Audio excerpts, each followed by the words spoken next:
எல்லாருமே கோயில் வந்து பக்கத்தில் வந்துருச்சு கோயில். பாருங்கள் எப்படி இருக்குன்னு. செட்டப்லாம் சூப்பராக இருந்துச்சு. ஓம் நமச்சிவாய அப்படின்னு சொல்லிட்டு.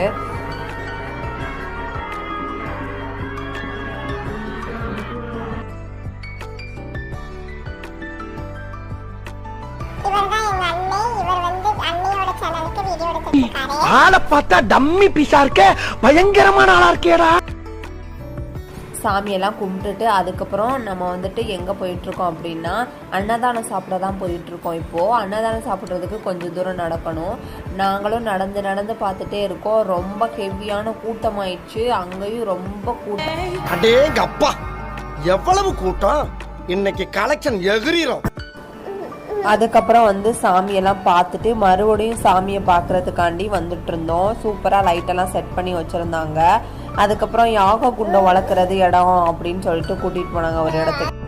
யாகம் வளர்க்குறப்ப நம்மளால் வர முடியாமல் போச்சு. ஆனால் அதுக்கு நம்ம யாகம் வளர்க்குறது பக்கத்தில் போனாலே அனலாக அடிச்சிச்சு. அவ்வளவு சூடாக இருந்துச்சு ரொம்பவும். அதெல்லாம் தரிசனம் பண்ணிட்டு இருந்தோம் ஒவ்வொன்றாவும். அந்த கம்பை சுற்றி பாருங்களேன், முளைப்பாரியாக எல்லாமே போட்டு சூப்பராக அலங்காரம் பண்ணியிருந்தாங்க ஒவ்வொரு சாமியுமேவும்.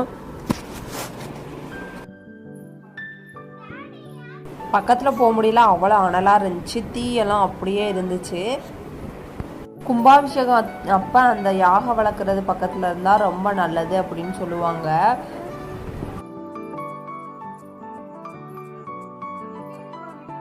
ஒவ்வொன்றா பார்த்துட்டு வந்துட்டு இருக்கும்போது பக்கத்துலேயே சிவனும் பார்வதியும் அவ்வளோ தத்ரூபமாக சூப்பராக சில மாதிரி செஞ்சுருந்தாங்க. சூப்பராக இருந்துச்சு.